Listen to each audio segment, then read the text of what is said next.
Bacaan yang sama saya ambil dari bacaan Injil Yohanes bab 12 ayat 21 sampai 25 tentang perintah baru. Tema yang saya angkat yaitu arti menjadi murid Yesus. Saudara-saudari yang dikasihi dalam Tuhan kita Yesus Kristus, Injil ini berbicara tentang perintah baru yang diberikan Yesus kepada para muridnya. Perintah baru ini adalah perintah untuk saling mengasihi atau cinta kasih. Cinta kasih adalah ciri khas kita sebagai orang Kristiani. Berkaitan dengan itu, saya tertarik untuk merenungkan tema apa arti menjadi murid Kristus. Saudara-saudari yang dikasihi dalam Tuhan kita Yesus Kristus, perihal menjadi murid Kristus adalah sebuah anugerah yang diberikan Allah kepada kita.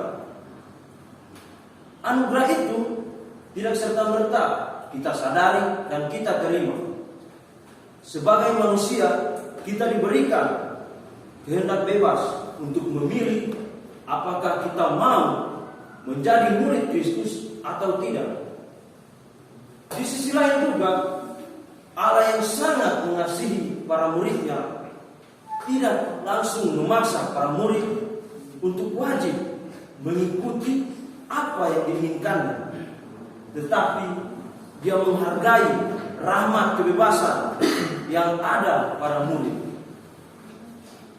Dalam teks Injil Yohanes ini, sebelum Yesus menyampaikan perintah baru, di situ ada kalimat yang sangat baik untuk kita refleksikan bersama, yakni sesudah Yudas pergi, berkatalah Yesus, sekarang Anak Manusia dipermuliakan dan Allah dipermuliakan dalam Dia.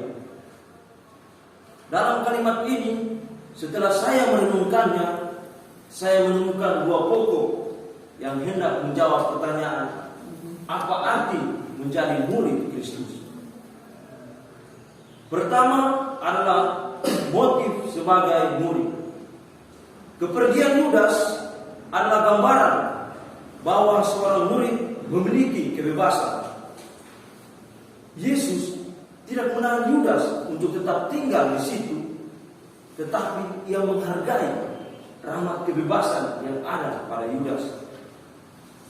Apa sebenarnya hubungan kalimat ini dengan arti menjadi murid Yesus?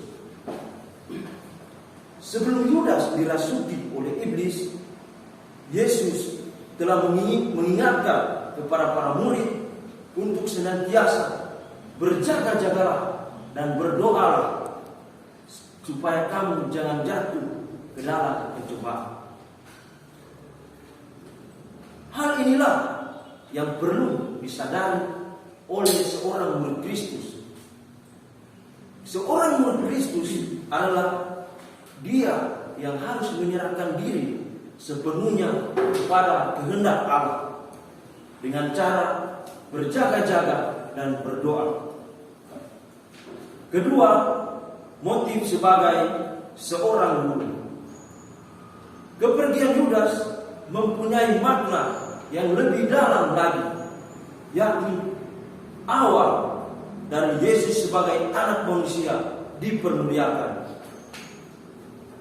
Yesus tidak menahan Yudas untuk pergi, sebab Yesus tahu bahwa dengan demikian Dia akan menunjukkan kasih Allah yang tertinggi kepada para muridnya. Guru yang baik adalah guru yang selalu mengajarkan kebaikan dan kebenaran kepada murid. Yesus adalah guru yang baik. Kebaikan Yesus di sini terletak pada ketaatannya kepada kehendak Bapa. Maka dari itu, aspek yang kedua untuk menjadi murid Yesus adalah belajar untuk selalu taat kepada kehendak Bapa dan bukan kepada kehendak manusia. Saudara-saudari yang dikasihi dalam Tuhan kita Yesus Kristus, rupanya tidak cukup jika hanya berdoa dan taat kepada kehendak Bapa. Doa dan ketaatan kepada kehendak Bapa tidak akan berbuah jika tidak mempunyai dasar yang kokoh. Dalam Injil ini, Yesus mengatakan sendiri bahwa dasar yang kokoh itu adalah cinta kasih. Cinta kasih itu nampak pada saat Yesus memberikan perintah baru kepada para muridnya. Perintah ini sebenarnya sudah tercantum dalam hukum Musa dan sebenarnya bukan perintah baru lagi. Namun perintah itu menjadi baru dalam diri Yesus karena Yesus menyempurnakannya lewat kematiannya di kayu salib.